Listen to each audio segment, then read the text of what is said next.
Good morning friends, मेरा नाम है भोला साहू और आज हम लोग देखने वाले हैं छत्तीसगढ़ के पर्यटन स्थल के जो उपनाम है उनके बारे में। उपनाम क्या होते हैं? तो किसी ऐसे प्रसिद्ध प्लेसेस के नाम पर उनका नाम पड़ा रहता है जो देश या विदेश में हो सकते हैं या कहीं भी हो सकते हैं। प्रसिद्ध जो प्लेसेस रहते हैं उनके नाम के आधार पर यहाँ के लोकल जगह का नाम रखा जाता है। छत्तीसगढ़ पर्यटन के स्थल की दृष्टि से ये बहुत महत्वपूर्ण है और पर्यटन जो छत्तीसगढ़ का पर्यटन है वैसे तो बहुत ब्रॉड है और उसमें सांस्कृतिक दृष्टि से, ऐतिहासिक दृष्टि से बहुत ही महत्वपूर्ण भी होते हैं। लेकिन हम लोग जो देखने वाले हैं वो मेनली उपनाम देखने वाले हैं।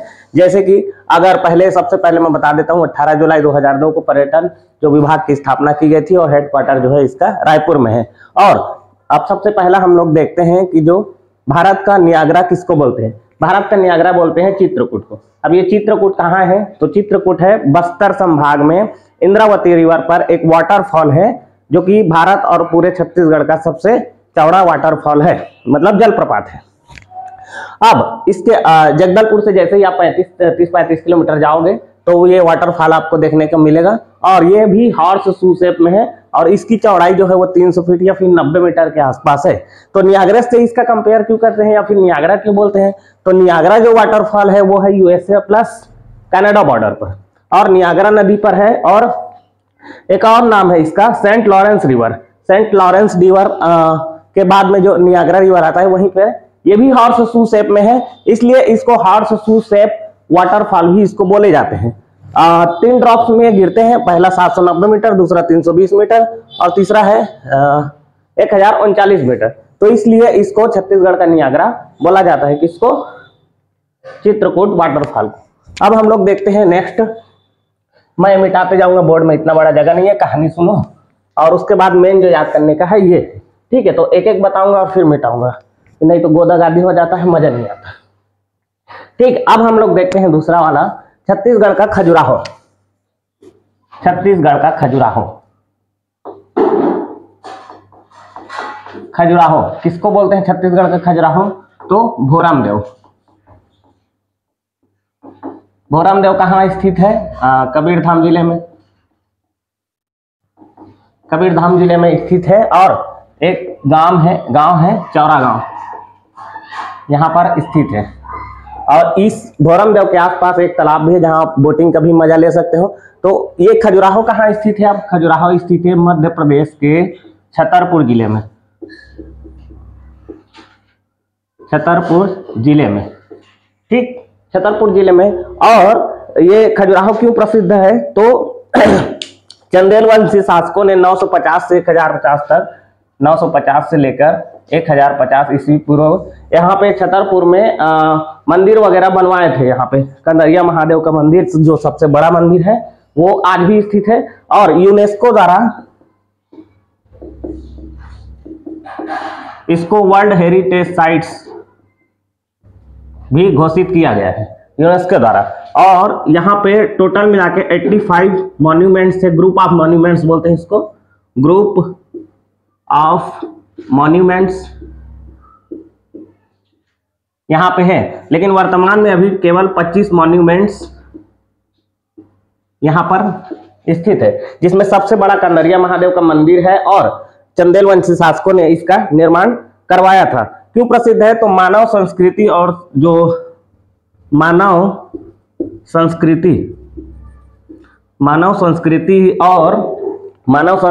संवेदनाओं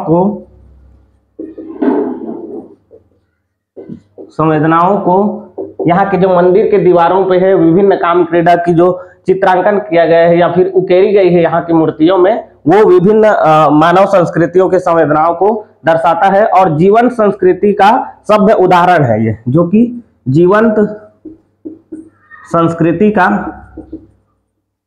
एग्जिस्टेंस कल्चर्स का जीवन सभ्य उदाहरण है, सभ्य उदाहरण भी ये प्रस्तुत करता है, ठीक है? तो वैसा ही यहाँ के जो भोरमदेव है, भोरमदेव में देखने को मिलेगा यहाँ के मंदिर के दीवारों में भी आपको विभिन्न काम क्रीड़ा, मैथुन, हाथी, घोड़े और सांड के जो चित्र यहाँ पे देखने को मिलेंगे। हाथी, घोड़ा,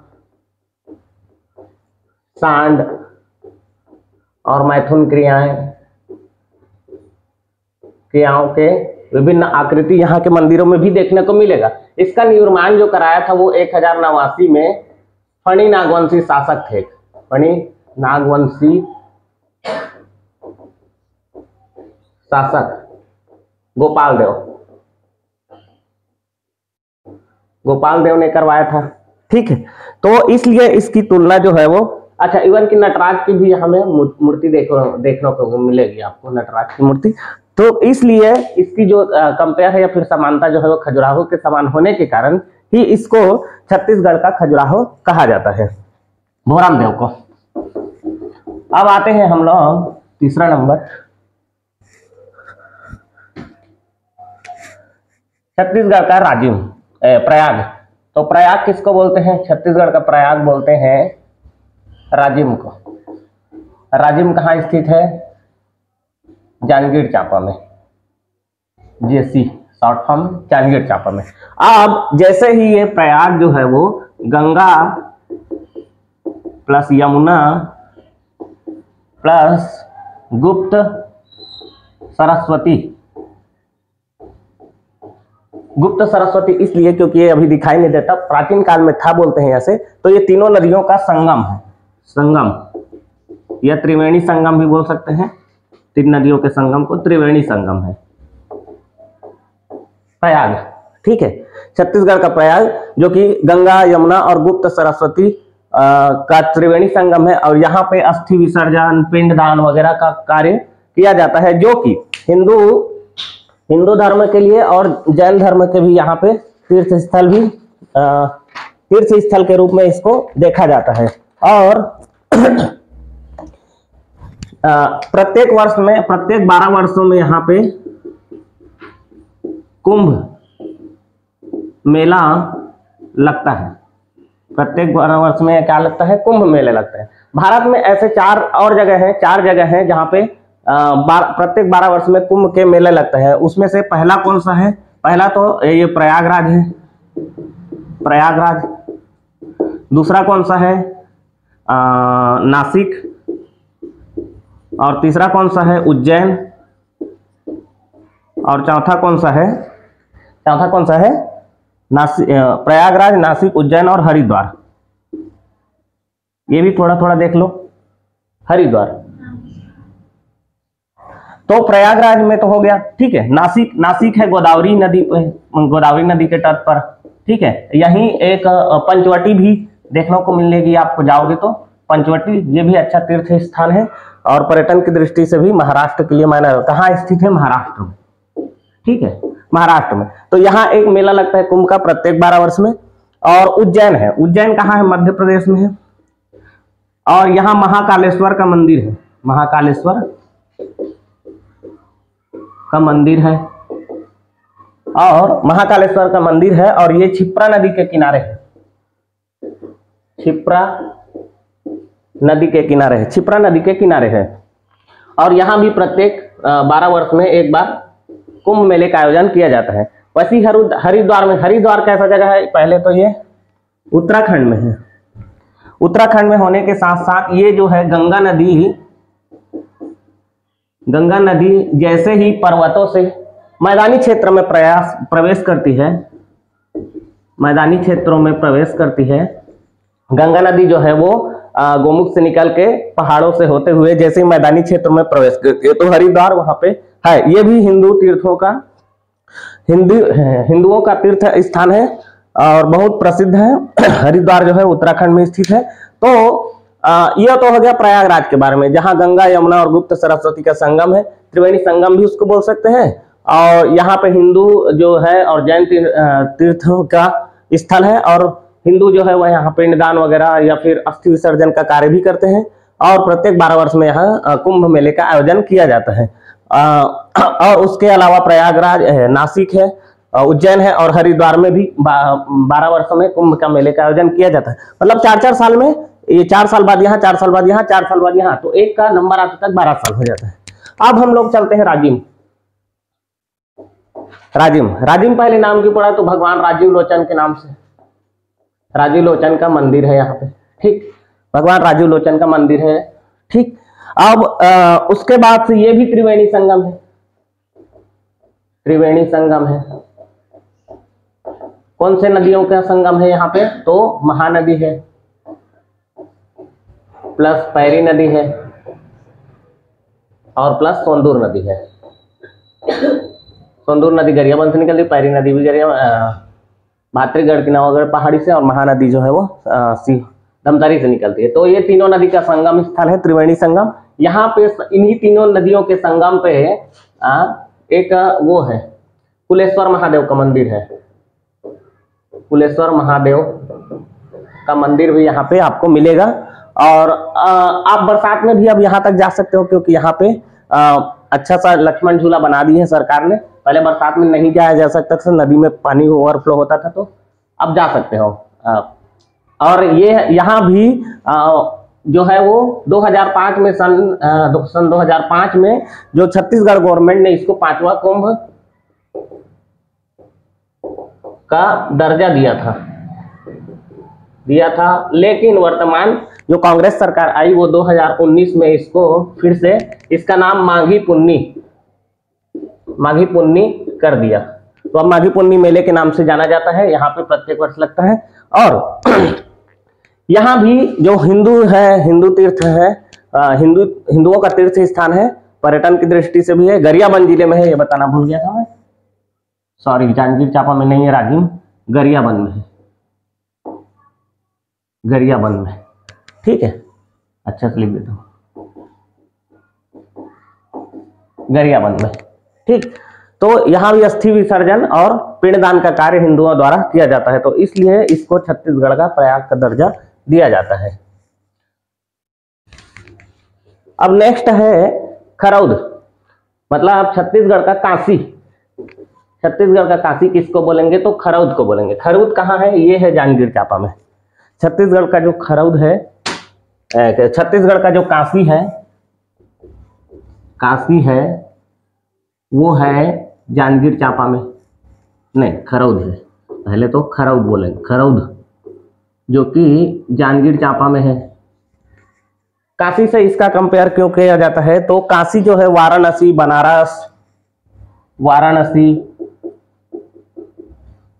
बनारस एक ही नाम है। काशी, वाराणसी और बनारस ये गंगा नदी के किनारे है। अब गंगा नदी के किनारे होने के कारण ये हिंदुओं का तीर्थ स्थल है। और भगवान काशी विश्वनाथ की नगरी भी बोलते हैं इसको, भगवान काशी विश्वनाथ की नगरी, काशी विश्वनाथ की नगरी भी इसको बोलते हैं। किसको? काशी को। उत्तर प्रदेश में स्थित है, उत्तर प्रदेश में। यहाँ पे जो जितने भी महान जो कवि हुए थे या फिर महान पहले प्राचीन काल में हुए थे, जैसे कि कबीरदास, वल्लभाचार्य है, आचार्य रामचंद्र शुक्ल है, और इसके अलावा मुंशी प्रेमचंद है, इन सब का ये जन्म स्थान है और या फिर कार्य स्थल है, रहा है ये जो काशी है। उसके साथ साथ जो तुलसीदास हैं, तुलसीदास इन्होंने रामायण की रचना इसी काशी मतलब बनारस में या फिर वाराणसी में किए थे, तो इसलिए ये प्रसिद्ध है काशी। अब खरौद में क्या है? तो खरौद के बारे में हम लोग देख लेते हैं, जो कि जांजगीर चांपा में स्थित है। खरौद जो है प्राचीन नाम इसका इंद्रपुर है। इंद्रपुर भी इसको इस नाम से भी जाना जाता है, इंद्रपुर नाम से। और शैव मत का केंद्र रहा था प्राचीन काल में। शैव मत का केंद्र होने के कारण इसे शिवाकांक्षी नाम से भी जाना जाता है, शिवाकांक्षी नाम से भी इसको जाना जाता है।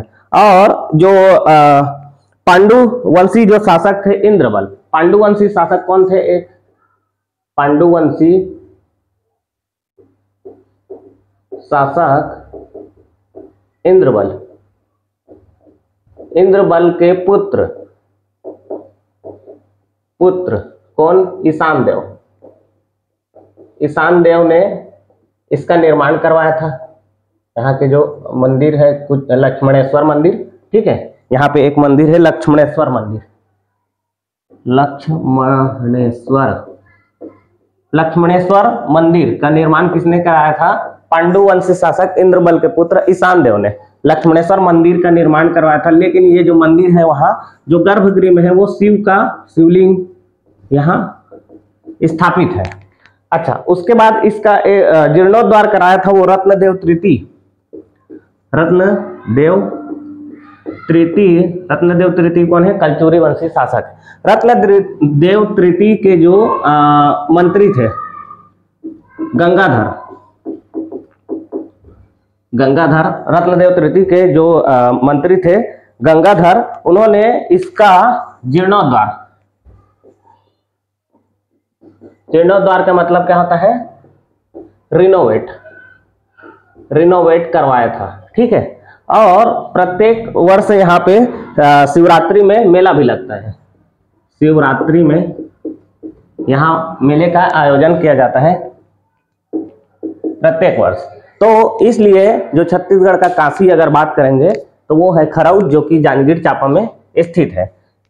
एक और बना देता हूँ, फिर दोनों एक साथ मिटाएंगे। एक बार रिवाइज करते हैं, छत्तीसगढ़ का काशी किसको बोलते हैं? छत्तीसगढ़ का काशी बोलते हैं खरौद, जो कि जांजगीर चांपा में स्थित है। और उसके बाद इसका प्राचीन नाम है तो इंद्रपुर है, और ये शैवमत का प्राचीन काल में केंद्र रहा था, इसलिए इसे शिवाकांक्षी के नाम से भी जाना जाता है।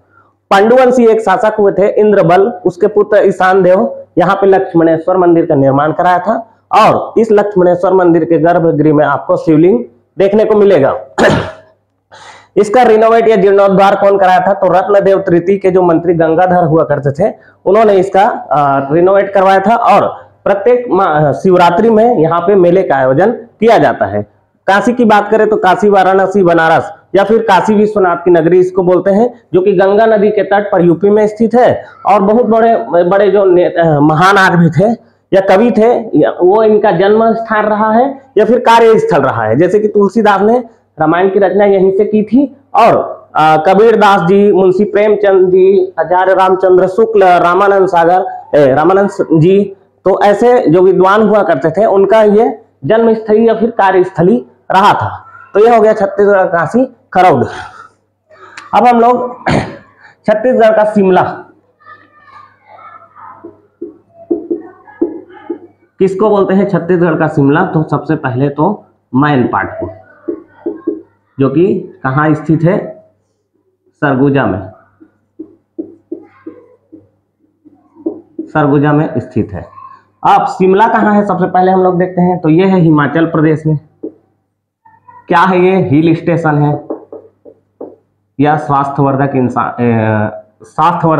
स्थान भी इसको बोल सकते हैं। ठंडा प्रदेश है पहाड़ियों में होने के कारण। 2276 मीटर हाइट पर ये समुद्र तल से बसा हुआ एक प्रदेश है, हिल स्टेशन है। और ये जो है वो 1864 से लेके 1947 तक ब्रिटिश काल में, ब्रिटिश टाइम में ये इनका ग्रीष्मकालीन क्या था? कैपिटल था, मतलब राजधानी था। अंग्रेज लोग इंग्लैंड से थे तो उनको ठंडे प्रदेशों की आवश्यकता पड़ती। जैसे ही भारत में गर्मी पड़ती थी, गर्म दिन आती थी, तो दिल्ली और कलकत्ता में पहले राजधानी हुआ करती थी, तो वहां से हटा के पहले कलकत्ता ही राजधानी थी। उसके बाद जो 1911 में दिल्ली को बनाया गया था, तो क्या करते थे? गर्मी के दिनों में ये शिमला चले जाते थे। शिमला में हिल स्टेशन है जो कि ठंडा प्रदेश, तो वहां से प्रशासन का कार्य का जो प्रशासनिक कार्य वहीं से करते थे इन लोग। और हिमाचल प्रदेश हिल स्टेशन है, ठीक है, ये हो गया। और अच्छा टूरिस्ट प्लेस भी है, टूरिस्ट प्लेस है। लाखों टूरिस्ट यहाँ देश विदेश से या फिर भारत के अन्य राज्यों से यहाँ पे घूमने के लिए हर साल जाते हैं। वैसे अगर सरगुजा का मेन पार्ट की बात करें तो ये भी एक हिल स्टेशन है, समझ लो, छत्तीसगढ़ का, और ठंडा क्षेत्र है। ये कितनी ऊंचाई पर बसा है? ये भी पहाड़ी क्षेत्र और होने के कारण ठंडा क्षेत्र है। और 1962 में यहीं पर जो तिब्बतियंस थे, तिब्बती शरणार्थी थे, शरणार्थी आके बस गए थे। तिब्बती शरणार्थी जो है 1962 में आके बसे थे। 1962 में क्यों आए थे? क्योंकि आपको पता है कि भारत और चीन का एक युद्ध हुआ था 1962 में। तो जो दलाई लामा थे, जो बौद्ध धर्म गुरु थे, उन्होंने कहाँ शरण ली थी? भारत में शरण ली थी, और हिमाचल प्रदेश के धर्मशाला में आज भी वे रहते हैं। तो कुछ जो तिब्बती शरणार्थी थे वो यहाँ मैनपाट क्षेत्र में आकर रहने लगे, क्योंकि उनको भी ठंडा क्षेत्र चाहिए, क्योंकि जो तिब्बत का पठार है वो ठंडा इलाका है, तो गर्मी में वो सर्वाइव नहीं कर पाते, मुश्किल होता, इसलिए वो तिब्बती शरणार्थी जो मैनपाट में सरगुजा के आके रहने लगे। और ये बौद्ध धर्म का केंद्र भी माना जाता है, बौद्ध धर्म का केंद्र भी मैनपाट को माना है। इसके अलावा मैनपाट में और क्या है, तो टाइगर पॉइंट्स है, tiger points, Mehta points, Sarbhanja जलप्रपात, सरभंजा वाटरफॉल, और इसके अलावा जो मांड नदी है और रिहंद नदी, इनका भी ओरिजिन प्लेस है, ये मतलब उद्गम स्थल है, उद्गम स्थल है मांड नदी और रिहंद नदी। तो एक बार जल्दी से रिवाइज करते हैं इसको भी, ठीक है। तो छत्तीसगढ़ का शिमला किसको बोलते हैं, मैनपाट को बोलते हैं। मैनपाट कहाँ स्थित है, सरगुजा जिले में स्थित है।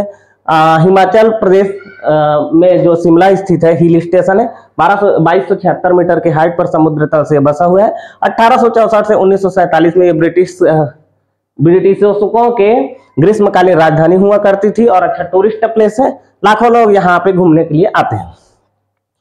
बात करते हैं यदि मैनपाट की, तो ये सरगुजा में हिल स्टेशन है और 1962 में तिब्बती शरणार्थी यहाँ के आकर बसे थे और बौद्ध धर्म का केंद्र भी ये रहा है। इसके अलावा tiger point, Mehta point, Sarbhanja जलप्रपात और मान नदी प्लस ईप नदी का ये उद्गम स्थल भी इस मैनपाट से होता है। तो ये हो गया छत्तीसगढ़ का शिमला कहे जाने वाले मैनपाट की कहानी। अब आगे चलते हैं हम लोग छत्तीसगढ़ का कश्मीर और दक्षिण का कश्मीर एक साथ देखेंगे, ठीक है। तो छत्तीसगढ़ का कश्मीर और या फिर दक्षिण का कश्मीर,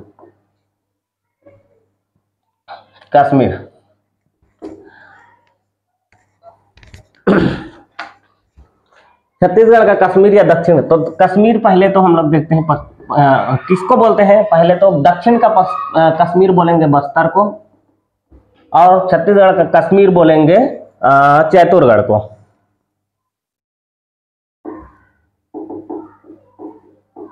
चैतुरगढ़ कहाँ है, कोरबा में,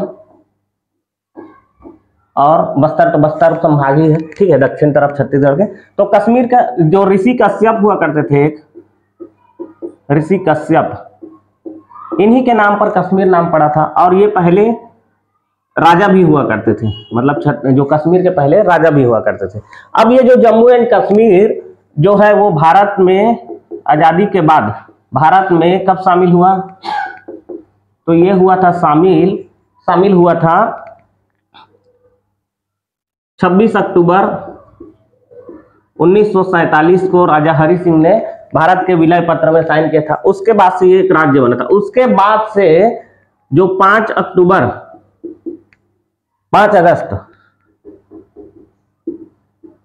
अगस्त 2019 को इसको दो भागों में इसको डिवाइड करके लद्दाख और कश्मीर में बदल दिया गया और ये एक यूटीआई मतलब केंद्र शासित प्रदेश में इसको कन्वर्ट कर दिया गया, बदल दिया गया।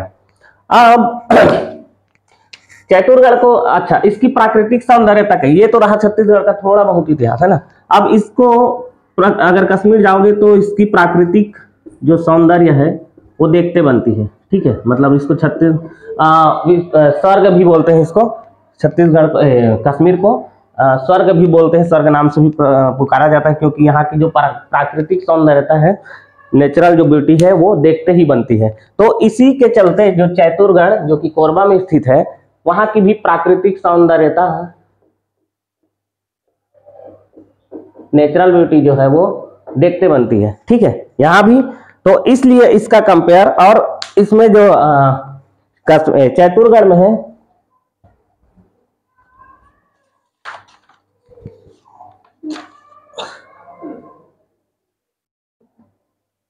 चैतुरगढ़ में और क्या है, कटघोरा तहसील में। पहले तो कटघोरा जो कि कोरबा में ही पड़ता है, कटघोरा तहसील में। और यहाँ पे पहाड़ी पर स्थित एक मंदिर है, पहाड़ी पर स्थित एक मंदिर है जो कि महिषासुर मर्दिनी की है, मर्दिनी। और एक अंग्रेज अधिकारी हुआ करते थे, वेगलर।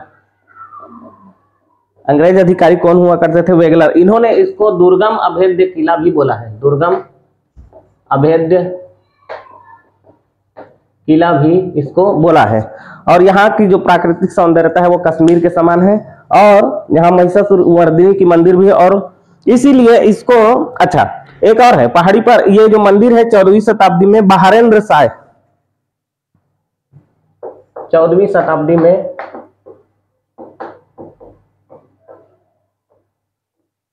एक बहारेंद्र शाह करके राजा हुआ करते थे छत्तीसगढ़ में, तो उन्होंने इसको बनाया था महिषासुर मर्दिनी वाले मंदिर को। तो प्राकृतिक यहाँ ये सब मायने नहीं रखती, लेकिन कश्मीर से अगर तुलना कर रहे हैं, कश्मीर बोल रहे हैं छत्तीसगढ़ का, तो इसकी प्राकृतिक सौंदर्यता के कारण इसको छत्तीसगढ़ का कश्मीर बोल रहे हैं। अब रही बात दक्षिण का कश्मीर किसको बोलते हैं, तो बस्तर को। अब बस्तर तो वैसे भी आप लोग जानते हो वनाच्छादित क्षेत्र है, मतलब फॉरेस्ट की जो डेंसिटी है बहुत ज्यादा है, और पर्वतों से भी घिरा हुआ है क्षेत्र है, ये बहुत ज्यादा हुआ जंगल देखने को मिलते हैं, तो उसकी भी प्राकृतिक सौंदर्यता देखते ही बनती है। इसलिए उसका भी जो समानता है वो कश्मीर के समान होने के कारण उसको दक्षिण का कश्मीर कहा जाता है।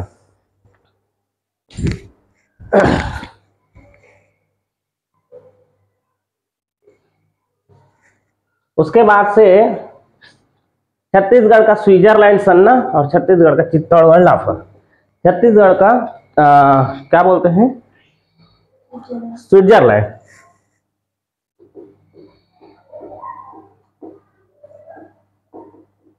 स्विट्जरलैंड, छत्तीसगढ़ का स्विट्जरलैंड किसको बोलते हैं, सन्ना। सन्ना कहाँ है, कहाँ है सन्ना? जसपुर में, जसपुर जिले में, ठीक है। छत्तीसगढ़ की मैप की अगर बात करूं तो वो आपको ऐसे, यहाँ पे जसपुर है, यहाँ पे रायगढ़, तो ये जसपुर वाला क्षेत्र, ठीक है, यहाँ पे देखने को मिलेगा। जो जसपुर है उसको स्विट्जरलैंड बोलते हैं, जसपुर को नहीं, मतलब सन्ना को बोलते हैं। जसपुर में स्थित सन्ना एक जगह है जहाँ जो जिसको हम छत्तीसगढ़ का स्विट्जरलैंड। अब स्विट्जरलैंड क्या है? स्विट्जरलैंड एक कंट्री है, कहाँ, मिड यूरोपियन कंट्री है, मिड यूरोपियन कंट्री है, मतलब मध्य यूरोपीय देश है स्विट्जरलैंड। जहाँ पे आप जाओगे तो वहाँ की जो नेचुरल ब्यूटी है, वहाँ के माउंटेन्स, पहाड़, वहाँ के झरने, वहाँ के चारागाह, वहाँ घास के मैदान, वहाँ के जो गांव के लोग हैं, गांव हैं, बहुत ज़्यादा सौंदर्यता से भरा हुआ है। और इसलिए इसका जो कंपैरिजन है वो जसपुर के सन्ना से किया जाता है, और इसलिए इसको छत्तीसगढ़ का स्विट्जरलैंड बोलते हैं। और स्विट्जरलैंड का जो लाइफ स्टाइल है वो भी बहुत ज़्यादा हाई फाई रहता है, ठीक, इसलिए इसको बोलते हैं सन्ना को स्विट्जरलैंड, जो कि जसपुर जिले में है। अब हम लोग चलते हैं लाफागढ़, चित्तौड़गढ़।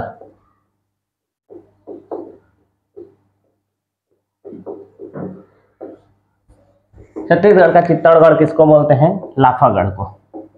लाफागढ़, लाफागढ़ भी कहाँ है? ये भी कोरबा में है।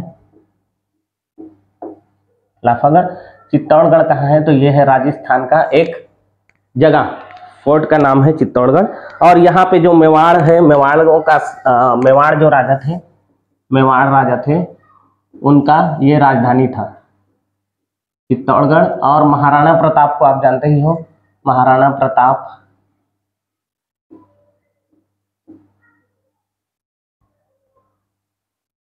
भी यहीं से थे, महाराणा प्रताप भी। तो चित्तौड़गढ़ जो है वो लाफागढ़ जो कि कोरबा में उसका, और ये भी जो चित्तौड़गढ़ का फोर्ट है वो है यूनेस्को द्वारा संरक्षित क्षेत्र है, ठीक है, यूनेस्को द्वारा संरक्षित क्षेत्र है चित्तौड़गढ़। तो इसी के समान जो चित्तौड़गढ़ का लाफागढ़ का जो फोर्ट है वो चित्तौड़गढ़ के समान होने के कारण इसको छत्तीसगढ़ का चित्तौड़गढ़ बोलते हैं। किसको? लाफागढ़, जो कि कोरबा में स्थित एक जगह है। अब हम लोग चलते हैं छत्तीसगढ़ का मंदिरों का शहर। मंदिरों का शहर, मंदिरों का शहर कौन सा है? मंदिरों का शहर है आरंग। आरंग कहाँ है? आरंग है रायपुर में। क्यों बोलते हैं मंदिरों का शहर? तो इस आरंग में जो जैन तीर्थंकर हैं, जैन तीर्थंकर हैं,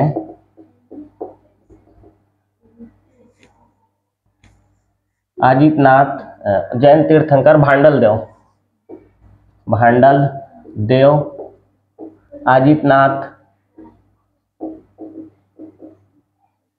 और श्रेयांश, आदित्यनाथ,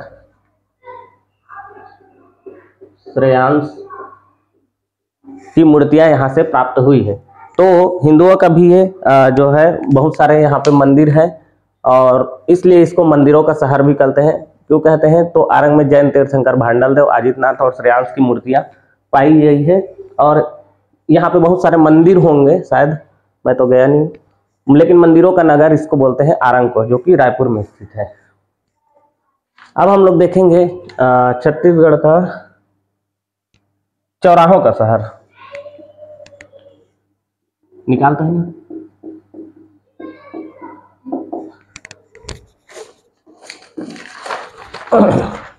चौराहों का शहर, चौराहों का शहर किसको बोलते हैं?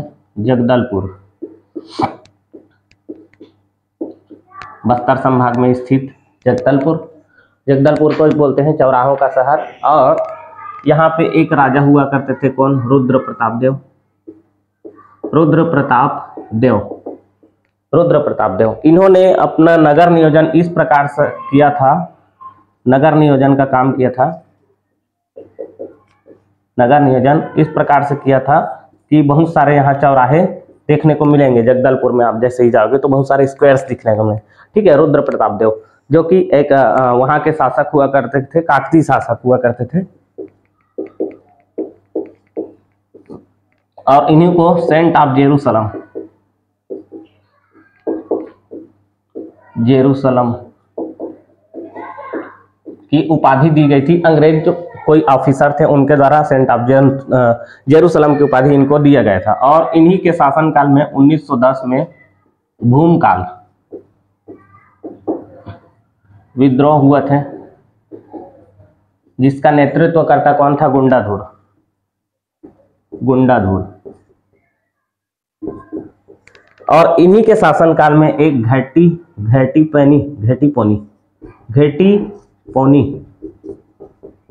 पोनी प्रथा की शुरुआत हुई थी, जो कि स्त्रियों की क्रय विक्रय,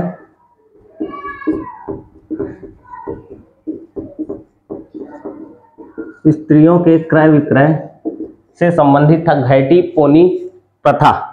ठीक है, तो चौराहों का शहर की अगर बात करें तो जगदलपुर को बोला जाता है, बस्तर संभाग का एक जगदलपुर सिटी है।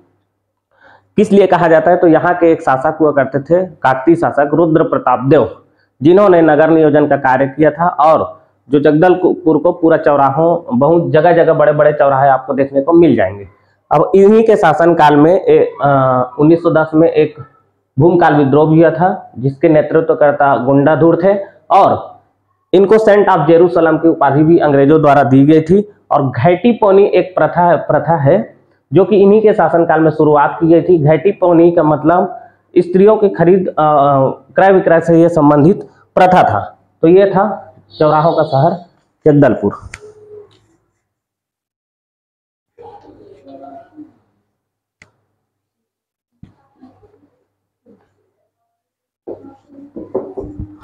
अब हम लोग आगे चलते हैं। तालाबों और टंकियों का शहर रतनपुर। तालाबों और टंकियों का शहर किसको बोलते हैं? रतनपुर को। तो रतनपुर के बारे में जान लेते हैं। रतनपुर पहला तो ये बिलासपुर में है। कहाँ स्थित है? बिलासपुर में। रतनपुर को कौन बसाया था? तो रत्नदेव प्रथम ने बसाया था। पहले इनकी राजधानी हुआ करती थी 1050 में,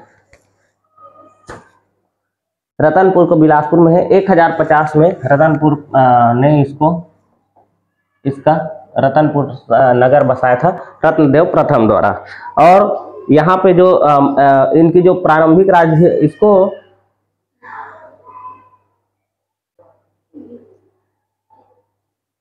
इनकी राजधानी पहले थी तुम्हाड़, उसके बाद ये अपना ट्रांसफर करके रतनपुर अपनी राजधानी बनाया रतनपुर को, और इनके द्वारा ही एक प्रसिद्ध महामाया मंदिर का निर्माण भी कराया गया है। और यहाँ प्रत्येक वर्ष क्वार नवरात्रि और चैत्र नवरात्रि को मेले का आयोजन होता है। और इन्हीं के द्वारा जो है वो रतनपुर में बहुत सारे तालाबों का निर्माण कराया गया था, इसलिए इसको रतनपुर को तालाबों का शहर या फिर टंकियों का शहर भी बोला जाता है। और ये जो रतनपुर है वो इन्हीं रत्नदेव प्रथम के नाम पर ये जो शहर का नाम भी पड़ा था। अब चलते हैं हम लोग, अब हम लोग जाएंगे कहाँ, नागलोक जाएंगे। ठीक है, छत्तीसगढ़ का नागलोक, छत्तीसगढ़ का नागलोक। ये तो पहला है तपकरा जो कि जसपुर में है, और दूसरा है सोडेकेला जो कि रायगढ़ में है। कहाँ है? रायगढ़ में। अगर मानचित्र की अगर बात करें छत्तीसगढ़ की,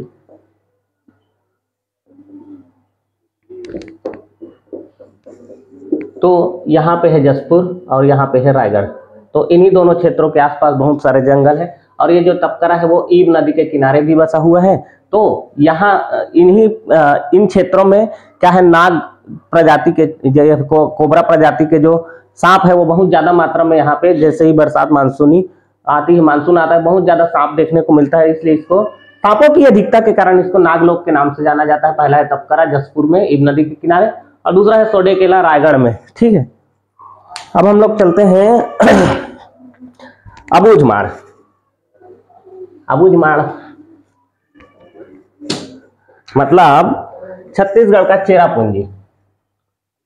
चेरापूंजी ये वाला छत्तीसगढ़ का चेरापूंजी। चेरापूंजी किसको बोलते हैं? छत्तीसगढ़ का चेरापूंजी बोलते हैं अबूझमाड़ को। अबूझमाड़ कहाँ स्थित है?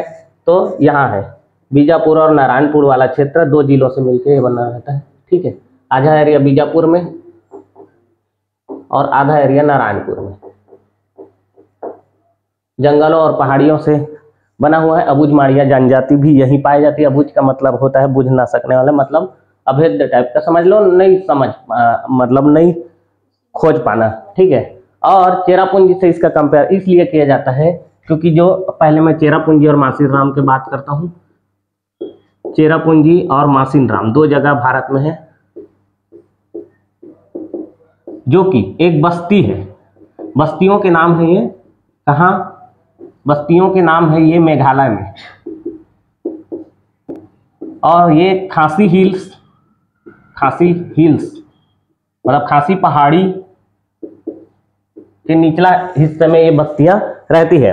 अब यहाँ पे बहुत ज्यादा पूरे भारत भर में और पूरे विश्व भर में लगभग 1176 सेंटीमीटर वर्षा दर्ज किया जाता है, वार्षिक औसत वार्षिक वर्षा। क्यों किया जाता है? तो भारत की मैप की बात करूं तो इसका जो स्ट्रक्चर है वो यहाँ मेघालय में एक 3 पहाड़ियों से घिरा हुआ ये क्षेत्र है। जैसे पहला है गारो, दूसरा है खासी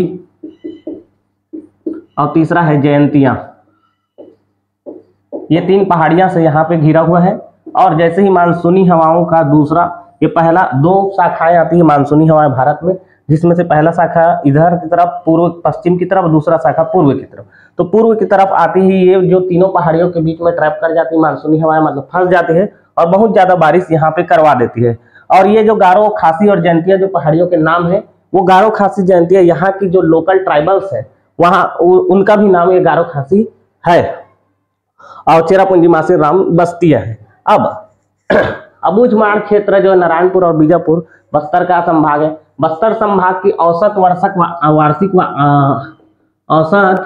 वार्षिक वर्षा की बात करें तो 150 से लेके 160 सेंटीमीटर, लेकिन जो अबूझमाड़ के क्षेत्र में लगभग 187 सेंटीमीटर का वर्षा होता है। मतलब छत्तीसगढ़ में सबसे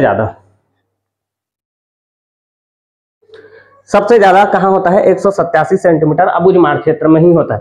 तो इसलिए इसका जो कंपेयर है वो चेरापूंजी से किया जाता है, और छत्तीसगढ़ का चेरापूंजी की बात आती है तो वो अबूझमाड़ को कहा जाता है। अब हम लोग देखेंगे सेकंड लास्ट, मतलब इसके बाद एक ही और है, और ये जो बस्तर संभाग का मैं बता दिया। ज्ञान की राजधानी, तो ज्ञान की राजधानी किसको बोलते हैं, ज्यादा कुछ नहीं इसमें समझने के लिए, जानने के लिए। ज्ञान की राजधानी बोलते हैं, ज्ञान की राजधानी बोलते हैं भिलाई, जो कि दुर्ग में स्थित है। क्यों बोलते हैं, तो बहुत सारे एजुकेशनल इंस्टीट्यूट्स यहाँ पे स्थापित किए गए हैं, और जैसे IIT वगैरह है, NIT वगैरह है, और बहुत सारे कोचिंग सेंटर्स भी यहाँ पे हैं। तो इसलिए इसको मतलब राज्य के अन्य क्षेत्रों से भी लोग यहाँ आके कोचिंग वगैरह या फिर इंस्टीट्यूशन में पढ़ते हैं, इसलिए इसको ज्ञान की राजधानी भिलाई को कहा जाता है, जो कि दुर्ग जिले में। लास्ट देखते हैं कोरबा, ऊर्जा की राजधानी।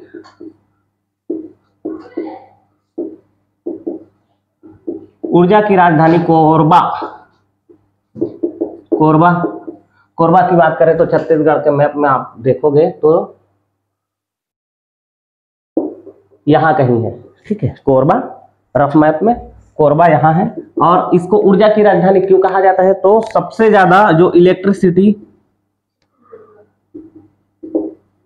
प्रोडक्शन, छत्तीसगढ़ का सबसे ज्यादा इलेक्ट्रिसिटी का प्रोडक्शन यही होता है। कहाँ, कोरबा में। अब कोरबा में क्यों होता है, क्योंकि यहाँ के आसपास जो है वो कोयले का भंडार है, जैसे कि रायगढ़ मांड क्षेत्र है, कोरिया क्षेत्र है, और कोरबा क्षेत्र है। कोरबा का दीपका माइन है, गेवरा माइंस है। यहाँ कोयले के भंडार बहुत ज्यादा पाए जाते हैं। और यहाँ जो हसदेव नदी बहती है, हसदेव नदी पर एक बांध बना हुआ है, मिनी माता हसदेव बांगो परियोजना के नाम से उसको जानते हैं, जो कि छत्तीसगढ़ का सबसे ऊंचा बांध भी है, मिनी माता हसदेव बांगो बांध। वहां से इसको पानी की सप्लाई भी अच्छे से मिल जाती है। तो इसलिए यहाँ इलेक्ट्रिसिटी का प्रोडक्शन वो है बहुत ज्यादा होता है, और अलग अलग यहाँ पे उत्पादन केंद्र लगे हुए हैं। जैसे एक आध दो मैं बता देता हूँ। श्यामा प्रसाद मुखर्जी ताप विद्युत केंद्र बना है, और उसके बाद कोरबा पश्चिम, कोरबा पूर्व ताप विद्युत ग्रह हसदो बांगो मिनी माता परियोजना और ताप विद्युत केंद्र, और उसके साथ पश्चिम मिनी जल विद्युत ग्रह इत्यादि यहाँ पे बहुत और इवन की यहाँ पे जो NTPC है, NTPC भी यहाँ पे 2600 मेगावाट का विद्युत का प्रोडक्शन यहाँ पे करती है। तो इसलिए इसको ऊर्जा की राजधानी कहा जाता है। तो छत्तीसगढ़ की अगर ऊर्जा की राजधानी की बात आती है तो वो कोरबा को बोलते हैं। क्यों बोलते हैं, क्योंकि वहां बहुत सारे ऊर्जा मतलब विद्युत ऊर्जा का उत्पादन किया जाता है। हम यहाँ तक हम लोग देखें कि जो छत्तीसगढ़ के स्थलों के उपनाम। अब नेक्स्ट वीडियो में किसी और टॉपिक पे मिलते हैं। Thank you.